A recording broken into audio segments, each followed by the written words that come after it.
So ಎಲ್ಲೋ buddies paramedical final year result ಬಂದಿದೆ. So tension ತೊಗೊಳಕ್ಕೆ ಹೋಗ್ಬೇಡ್ರಿ. ಎಲ್ಲ ಒಬ್ರೊಬ್ರದ್ದು ಸಬ್ಜೆಕ್ಟೇ ಶೋ ಆಗ್ತಾ ಇಲ್ಲ, ಒಬ್ರೊಬ್ರು ಫೇಲ್ ಆಗಿದೆ ಅಂತ ಹೇಳ್ತಾ ಇದ್ದಾರೆ. ಒಬ್ರೊಬ್ರದ್ದು ಮಾರ್ಕ್ಸ್ ಫಸ್ಟ್ ಟೈಮ್ ಚೆಕ್ ಮಾಡಿದರೆ 200 ಬರ್ತಾ ಇದ್ದರೆ, ಒಬ್ರದ್ದು ನೆಕ್ಸ್ಟ್ ಟೈಮ್ ಚೆಕ್ ಮಾಡಿದರೆ 400 ತೋರಿಸ್ತಾ ಇದೆ.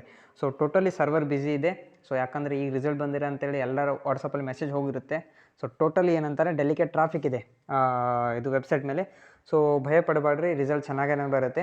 ಆ್ಯಂಡ್ ಸೆಕೆಂಡ್ ಇಯರ್ದು ಫಸ್ಟ್ ಇಯರ್ದು ರಿಸಲ್ಟು ನಿಮಗೆ ಮಂಡೇವರೆಗೂ ಅಪ್ಡೇಟ್ ಆಗಬಹುದು ಯಾವಾಗ ಬರುತ್ತೆ ಅಂತ ಹೇಳಿ. ಯಾಕಂದರೆ ಫುಲ್ ಟ್ರಾಫಿಕ್ ಇದೆ. ಆ್ಯಂಡ್ ಕೆಲವೊಂದು ಕಡೆ ಕೇಳ್ಪಟ್ಟಿದ್ದೇನೆಂದರೆ ಇನ್ನೂ ಪೇಪರ್ಸೇ ಚೆಕ್ ಆಗಿಲ್ಲ, ಹೆಂಗೆ ರಿಸಲ್ಟ್ ಬಿಟ್ಟಾರೆ ಅಂತೇಳಿ. ಸೊ ಈ ರೂಮರ್ಸ್ ತುಂಬ ಇರುತ್ತೆ. ಸೊ ರೂಮರ್ಸ್ನ ನಂಬಬೇಡ್ರಿ. ಸೊ ಏನು ಪ್ಯಾರಾಮೆಡಿಕಲ್ ಬೋರ್ಡ್ ಡಿಸೈಡ್ ಮಾಡಿರ್ತದೆ ಒಳ್ಳೆಯದೇ ಡಿಸೈಡ್ ಮಾಡಿರುತ್ತೆ. ಯಾಕಂದರೆ ಇಷ್ಟು ದಿನ ಪ್ಯಾರಾಮೆಡಿಕಲ್ ಬೋರ್ಡ್ ಅಂತಿತ್ತು, ಈಗ ರಾಜೀವ್ ಗಾಂಧಿ ಯೂನಿವರ್ಸಿಟಿ ಆಗಿದೆ ಪ್ಯಾರಾಮೆಡಿಕಲ್ದು. ಸೊ ಏನೋ ಮಾಡಿದರೆ ಒಂದು ಥಿಂಕ್ ಮಾಡೇ ಮಾಡಿರ್ತಾರೆ. ಸೊ ಯಾವುದೇ ಟೆನ್ಷನ್ ತೊಗೋಬೇಡ್ರಿ. ಸೊ ಫುಲ್ಲು ಏನಂತಾರೆ ಟ್ರಾಫಿಕ್ ಇರೋದ್ರಿಂದ ವೆಬ್ಸೈಟು ಶೋ ಆಗ್ತಾಯಿಲ್ಲ ಮತ್ತು ಪ್ರಾಬ್ಲಮ್ ತೋರಿಸ್ತಾ ಇದೆ. ಸೊ ನೀವು ಏನು ಮಾಡಬೇಕಂದ್ರೆ ರಿಸಲ್ಟ್ನ ಈಗ ಚೆಕ್ ಮಾಡಬೇಡಿ, ಮಾರ್ನಿಂಗ್ ಚೆಕ್ ಮಾಡಿ ಅಥವಾ ಮಂಡೇ ಚೆಕ್ ಮಾಡಿ. ಯಾಕಂದರೆ ಇವತ್ತು ಗೌರ್ಮೆಂಟ್ ಹಾಲಿಡೇ ಇತ್ತು, ರಿಸಲ್ಟ್ ಬಿಟ್ಬಿಟ್ಟಾರೆ, ಏನು ಮಾಡೋಕ್ಕಾಗೋದಿಲ್ಲ.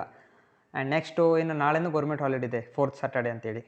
ಸೊ ಅದು ಕೂಡ ಆಗೋದಿಲ್ಲ. ಸಂಡೇನೂ ಹಾಲಿಡೇ ಇರುತ್ತೆ ಕಾಮನ್ ಕ್ಯಾಶುವಲಿ. ಸೊ ಏನೋ ಡೌಟ್ಸ್ ಇದ್ದರೆ ಮಂಡೇವರೆಗೆ ವೇಟ್ ಮಾಡಿರಿ. ಪ್ಯಾರಾಮೆಡಿಕಲ್ದು ಕಾಂಟ್ಯಾಕ್ಟ್ ಸಪೋರ್ಟ್ ಇರುತ್ತೆ. ಸೊ ಅದರಲ್ಲಿ ಹೋಗಿ ನೀವು ಕಾಂಟ್ಯಾಕ್ಟ್ನ ಕೇಳ್ಕೊಬೋದು ಅಥವಾ ನಿಮ್ಮ ಕಾಲೇಜ್ ಕಡೆ ಹೋಗಿ ಹೇಳ್ಬೋದು. ಅವ್ರ ಕಡೆ ID ಇರುತ್ತೆ, ಅವ್ರು ಏನು ಇರ್ತದೆ ನಿಮ್ಮ ಕಡೆ ಸಪೋರ್ಟ್ ಮಾಡ್ತಾರೆ. ಸೊ ಇದು ಬಂದುಬಿಟ್ಟು ಒಂದು ವಿಡಿಯೋ ರಿಸಲ್ಟ್ ಬಗ್ಗೆ. ಸೊ ವಿಡಿಯೋ ಲೈಕ್ ಅನಿಸಿದರೆ ಸಬ್ಸ್ಕ್ರೈಬ್ ಮಾಡಿ, ಶೇರ್ ಮಾಡಿ.